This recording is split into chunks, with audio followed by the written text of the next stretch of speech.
अरे भाग्यवान, अब तुम्हें क्या हो गया? सुबह सुबह ये कैसा शोर शराबा मचा कर रखा है तुमने? बहुत बड़प्पन दिखा रहे थे आप, बहुत धनवान बता रहे थे अपने आप को। अरे तुमने समधी जी को साफ साफ मना कर दिया कि तुम्हें कोई दहेज नहीं चाहिए। दहेज के नाम पर सिर्फ उनकी बेटी चाहिए। लो, अब अपनी बेटी भेज दी उन्हें बिना दहेज के। अब मिल गई आपके कलेजे को ठंडक, यही चाहते थे ना आप? अरे चार रिश्तेदार और अड़ोस पड़ोस के लोग मुझसे ही सवाल कर रहे हैं कि बहू क्या लेकर आई है दहेज में, क्या जवाब दूं मैं उनको? अरे लड़का लोग पैदा क्यों करते हैं? दहेज के लिए करते हैं ना जाने तुम कहां से सत्यवादी राजा हरिश्चंद्र पैदा हो गए हो। बताओ, हमने अपने बच्चे को पढ़ाया लिखाया, इतना बड़ा किया, उसके ऊपर कितने रुपए खर्च किए, इतनी बड़ी नौकरी लगाई उसे। यही सोच करना कि अच्छे घर की लड़की ब्याह कर लाएगा हमारा बेटा और अपने साथ ढेर सारा दहेज लेकर आएगी हमारी बहू। अरे भाग्यवान, भगवान का दिया इतना सब तो है हमारे पास, हमें क्या जरूरत है किसी से दहेज मांगने की? अरे तो कौन सा दहेज हमें अपने लिए चाहिए था? अगर बहू दहेज लेकर आती तो उसी के काम तो आता ना। मुझे तो लगा कि आपने मना भी कर दिया तो बहू के माँ बाप दहेज तो जरूर देंगे। कोई अपनी लड़की को ऐसे खाली हाथ भेजता है क्या? लेकिन वो लोग कितने बेशर्म निकले कि बिना दहेज के अपनी बेटी को विदा कर दिया। तो तुमने क्या सोचा था कि तुम्हें बैठे बिठाए बहू के नाम पर एटीएम कार्ड मिल जाएगी? अरे मुझे बहू के रुपए पैसों की जरूरत नहीं है, वो तो उसी के काम आता। यहाँ बात है चार लोगों को जवाब देने की। अरे क्या जवाब दूं मैं? तुम तो ऐसे बोल रही हो जैसे बहू बिल्कुल खाली हाथ आ गई है। अरे इतना तो कुछ लेकर आई है ना अपने साथ, बताओ जो वो लेकर आई है। क्या बताऊं? 4 तोला सोना? अरे बताते हुए मुझे शर्म आ रही है। कैसे बताऊं कि बहू 4 तोला सोना लेकर आई है सिर्फ? अरे रुक्मणी, समधी जी ने अपने कलेजे का टुकड़ा दिया है हमें, इससे ज्यादा तुम्हें और क्या चाहिए? आप तो ऐसे बता रहे हो जैसे समधी जी दुनिया के एक अनोखे इंसान हैं जिन्होंने अपनी बेटी विदा की है। अरे हमने भी तो अपनी बेटी विदा की है और हमने कितना दहेज दिया है अपनी बेटी को। बहू के मायके वालों की तो चांदी हो गई है, हमारा इतना पढ़ा लिखा, इतनी बड़ी नौकरी वाला लड़का, उन्हें तो बैठे बिठाए इतना अच्छा रिश्ता मिल गया और कोई खर्चा भी नहीं आया उनके माथे। अरे कोई भी लड़के वाले हो, उन्हें एक ही तो आस होती है कि उनकी बहू अच्छा खासा दहेज लेकर आए अपने मायके से। लेकिन तुम्हारी वजह से, सिर्फ और सिर्फ तुम्हारी वजह से मेरे सारे सपने चूर चूर हो गए। देखो रुक्मणी, मेरे लाख मना करने के बाद भी समधी जी ने अपनी बेटी को हर वो चीज दी है जो एक पिता अपनी बेटी को देता है शादी में। फिर और क्या चाहिए था तुम्हें? और क्या मांग लेती तुम उनसे? अरे सोना चांदी रुपए पैसे गाड़ी हर चीज तो दी है उन्होंने, और क्या चाहिए था तुम्हें? गाड़ी दी भी है तो कौन सी? 5 लाख रुपए की गाड़ी? अरे मेरी बेटी की हैसियत तो 20 लाख रुपए की गाड़ी में बैठने की है। और नहीं तो क्या पापा, आपको ऐसे मना नहीं करना था। अरे जब बिना मांगे उन्होंने इतना कुछ दे दिया और हम मांगते तो ना जाने वो क्या क्या दे दिए होते। आपने बेकार में ही मुझे फंसा दिया। अरे सरकारी नौकरी है मेरी, मैं जिस घर में भी शादी के लिए तैयार होता ना, अच्छे खासे रुपए पैसे मिल गए होते, अच्छी खासी कीमत मिल गई होती। लेकिन आपने अपने बड़प्पन के चक्कर में ऐसे बिना दहेज के मेरी शादी के लिए हाँ कह दिया। अरे जरा तो शर्म कर ले बेटा, तू अपनी कीमत लगाना चाह रहा था। पापा इसमें शर्म वाली क्या बात है? अरे हर कोई चाहता है कि उसे शादी में कीमती से कीमती तोहफा मिले, अच्छा खासा दहेज मिले। मैंने भी यही चाहा था, लेकिन आपके बड़प्पन की वजह से हमारा सारा सपना चकनाचूर हो गया। हाँ बेटा, बिल्कुल ठीक कह रहा है तू। तेरे पापा ने हमारे अरमानों पर पानी फेर दिया। ठीक, कितने लालची लोग हो तुम। आप बन के रहो राजा हरिश्चंद्र की औलाद, हमें नहीं बनना है। देख बेटा विक्रम, तेरे पापा ने तो दहेज के लिए साफ साफ मना कर दिया, लेकिन अभी भी कुछ नहीं बिगड़ा है। तू अभी भी अपनी सारी जरूरत अपने ससुराल वालों से पूरी करवा सकता है। रुक्मणी, क्या तुम्हारी अकल पर पत्थर पड़ गई है जो अपने बेटे को ऐसी सीख दे रही हो? आप चुप रहिए और सुन लीजिए, घर गृहस्थी के मामले से ना आप दूर ही रहिए। आपकी वजह से हमारा सपना चकनाचूर हो गया। सुन बेटा, बहू को ना छोटी छोटी चीजों के लिए परेशान कर और बोल कि अपने बाप से बोले। हाँ माँ, मैं जरूर अपनी जरूरतें अपने ससुराल वालों से ही पूरी करवाऊंगा। अरे इतनी बड़ी सरकारी नौकरी है मेरी, ऐसे कैसे वो लोग इतने कम में नहीं पड़ जाएंगे। ये है रमाकांत जी और उनकी पत्नी रुक्मणी। रमाकांत जी की एक बेटा और एक बेटी है। बेटी की शादी हो चुकी है और बेटा है विक्रम। विक्रम की शादी को अभी 2 हफ्ते ही हुए हैं। विक्रम की पत्नी है निशा। निशा के पिता एक सरकारी स्कूल में हेडमास्टर के पद पर थे। निशा के पापा ने विक्रम के पापा के लाख मना करने के बावजूद भी अपनी बेटी को इतना कुछ दहेज दिया था जितना कि हर बाप अपनी बेटी को देना चाहता है। लेकिन बिना मांगे इतना कुछ मिलता देखकर रुक्मणी जी और उनके बेटे विक्रम का लालच बढ़ गया था। निशा की शादी में आए दहेज को देखकर दोनों माँ बेटे का लालच बढ़ गया था। दोनों सोच रहे थे कि जब बिना मांगे इतना कुछ मिल गया तो मांग लिए होते तो क्या नहीं मिल गया होता। लेकिन रमाकांत जी ने दहेज के लिए साफ साफ मना किया था, इसीलिए रुक्मणी जी और विक्रम रमाकांत जी के ऊपर बहुत गुस्सा कर रहे थे। उनसे बहुत नाराज चल रहे थे वो लोग कि उनकी वजह से अच्छा खासा दहेज घर में आने से रह गया। मेरे पापा ने बिना मांगे इतना कुछ दे दिया, यही सब देखकर मम्मी जी और विक्रम जी का लालच बढ़ गया है। विक्रम जी तो है ही पहले से लालची। निशा। हाँ जी। अपने पापा से फोन करके कहो कि मुझे 2 लाख रुपए की अर्जेंट जरूरत है, वो मेरे खाते में डलवा दे। लेकिन जी पापा इतनी बड़ी रकम अभी एकाएक कहाँ से जुटा पाएंगे? उन्होंने अभी अभी तो अपनी बेटी की शादी की है। वो मैं कुछ नहीं जानता, मुझे जरूरत है। कहो अपने पापा से फोन लगाकर, वरना मैं खुद लगाता हूँ और कह देता हूँ क्या कर ले जाए वो अपनी बेटी। निशा, तुम्हें कहीं ऐसा तो नहीं लग रहा है कि मैं तुम्हारे पापा से फोकट में रुपए मांग रहा हूँ? अरे उधार मांग रहा हूँ। जैसे मेरे रुपए आ जाएंगे मैं तुम्हारे पापा को रुपए वापस कर दूंगा। अरे कर्ज ही तो मांग रहा हूँ ना, दे दूंगा बाद में। ठीक है जी, मैं कहती हूँ पापा से। अभी अभी तो उन्होंने मेरी शादी की है, मेरी शादी में इतने रुपए खर्च किए हैं और ऊपर से इन्हें 2 लाख रुपए नगद चाहिए। अरे बहू, निशा बहू। जी मम्मी जी। अरे विक्रम को रुपए की जरूरत है, तुमने अपने पापा को फोन किया? जी मम्मी जी, अभी करती हूँ। निशा, तुम्हें ज्यादा चिंता करने की जरूरत नहीं है। मेरा बेटा तुम्हारे पापा के रुपए खाकर नहीं बैठेगा, वो तुम्हारे पापा के रुपए लौटा देगा। हाँ मम्मी जी। निशा ना चाहते हुए भी अपने पापा को रुपए के लिए फोन करती है और उसके पापा जैसे तैसे रुपयों का बंदोबस्त कराकर अपने दामाद के खाते में 2 लाख रुपए डलवा देते हैं। इस बात को धीरे धीरे 1 हफ्ते ही बीते थे और विक्रम फिर से आ जाता है निशा के सामने रुपयों की मांग लेकर। नहीं विक्रम जी, इस तरह बार बार पापा से रुपए मांगना मुझे अच्छा नहीं लगता। मुझे शर्म आती है बार बार रुपए मांगने में। अरे तो कौन सा मैं उनके पैसे नहीं दूंगा, कर्ज ही तो ले रहा हूँ ना, दे दूंगा बाद में। अब तो बार बार विक्रम उधार के नाम पर निशा के पापा से रुपए मांगता रहा। निशा के पापा भी मना नहीं कर पाते थे, आखिर दामाद को कैसे मना करे। और विक्रम भी दामाद होने का फायदा बखूबी उठा रहा था। अब तो धीरे धीरे ये हाल होता जा रहा था कि घर में यदि राशन से लेकर सिलेंडर भी खत्म हो जाए तो विक्रम निशा से कहता कि अपने पापा को फोन करे। अरे बहू, अब तक खाना नहीं बना क्या? मम्मी जी, गैस सिलेंडर खत्म हो गया है। निशा, गैस एजेंसी तो तुम्हारे घर के पास ही है ना, एक काम करो अपने पापा को फोन कर दो, वो गैस भरवा देंगे। मैं यहाँ से किसी लड़के को भेज देता हूँ। अरे गैस एजेंसी वाला खुद घर में सिलेंडर देकर जाएगा, फोन लगाओ गैस एजेंसी में।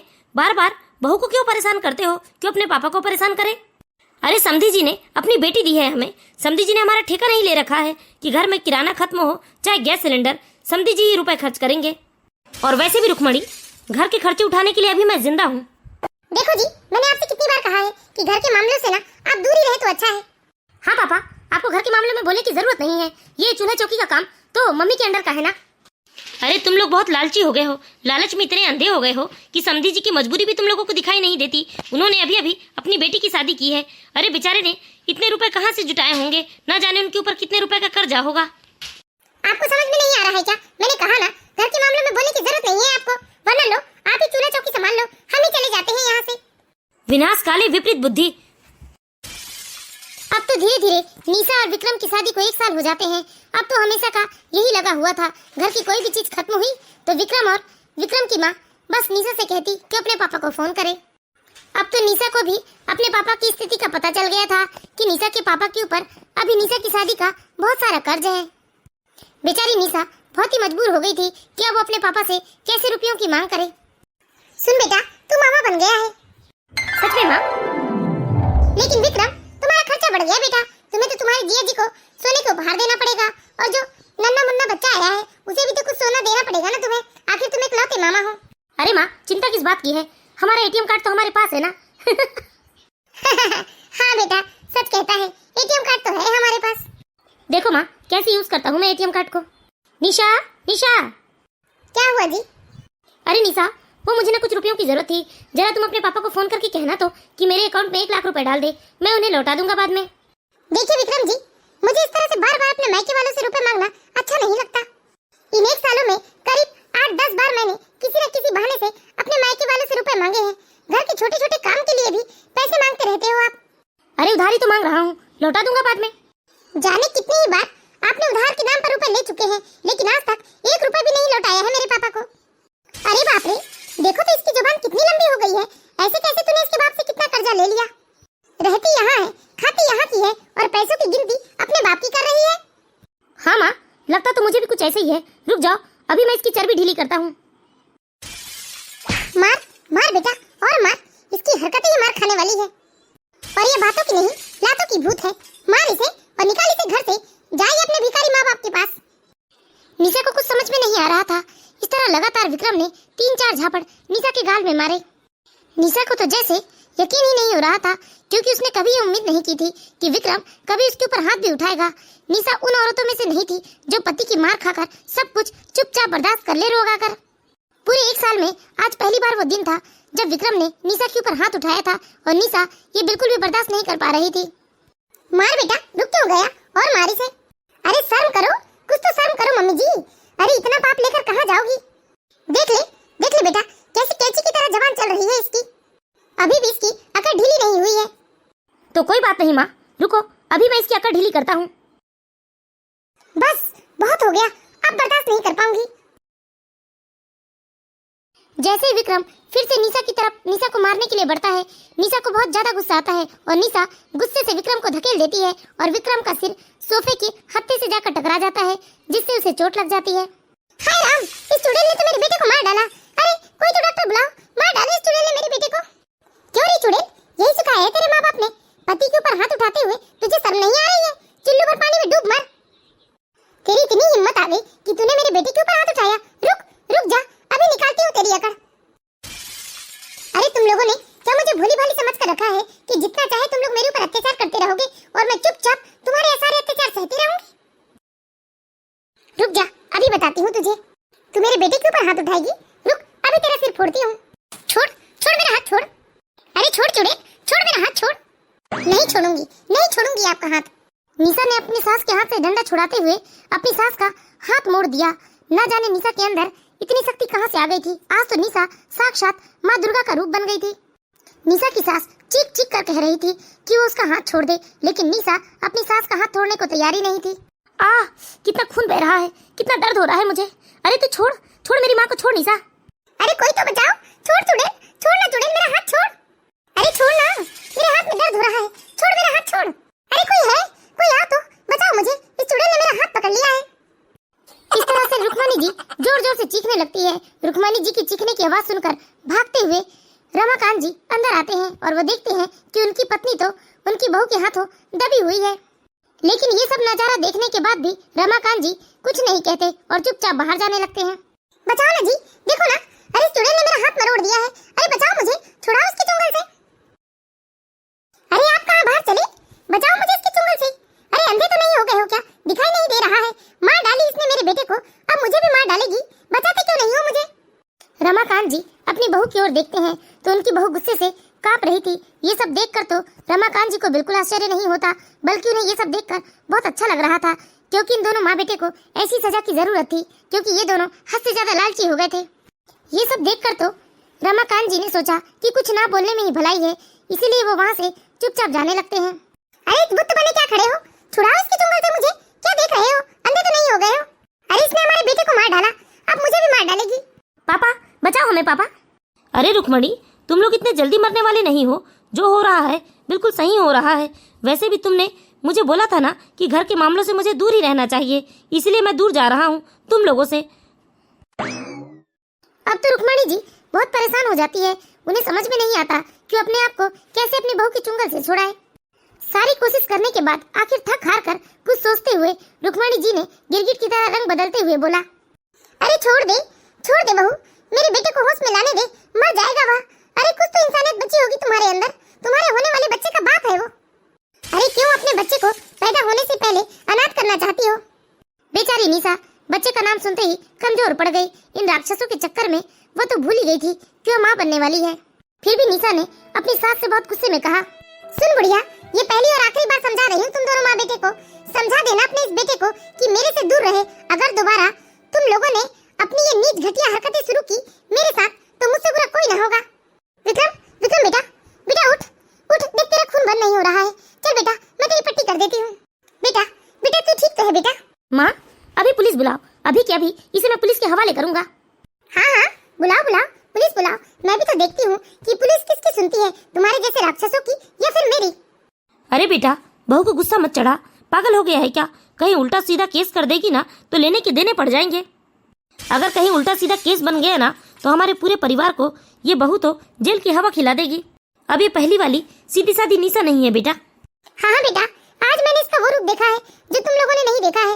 अरे शांत रहने में अपनी भलाई है। नहीं मांगेंगे हम इसके बाप से रुपए पैसे, वैसे भी भगवान ने इतना कुछ तो दिया है हमें, अपना खुद का ही आराम से खा पी कर रहेंगे हम। तू छोड़ बेटा, सब कुछ छोड़ और अपने ऊपर ध्यान दे। अरे सब कुछ भूल जा बेटा, सब कुछ भूल जा। आज तो अपनी पत्नी का इस तरह से बदला हुआ रूप देखकर रमाकांत जी बहुत ही हैरान थे और वो चुपचाप खड़े खड़े देख रहे थे कि कैसे आज उनकी पत्नी समझदार बनी बैठी है और अपने बेटे को भी समझा रही है।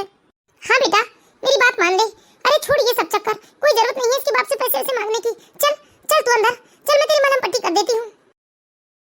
बहू, आज जो कुछ भी हुआ वो बहुत अच्छा हुआ। इन लोगों के साथ यही होना था। अरे इन लालची माँ बेटे को इतने सालों में मैं सबक नहीं सिखा पाया, लेकिन तुमने 1 साल में ये कर दिखाया। बहुत अच्छा हुआ बेटा, इन्हें सुधारने का यही एक आखिरी रास्ता था।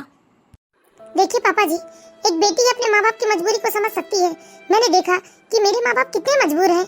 अरे इनकी जरूरतों को पूरा करने के लिए मेरे माता पिता दिन ब दिन कर्जे में डूबते जा रहे थे।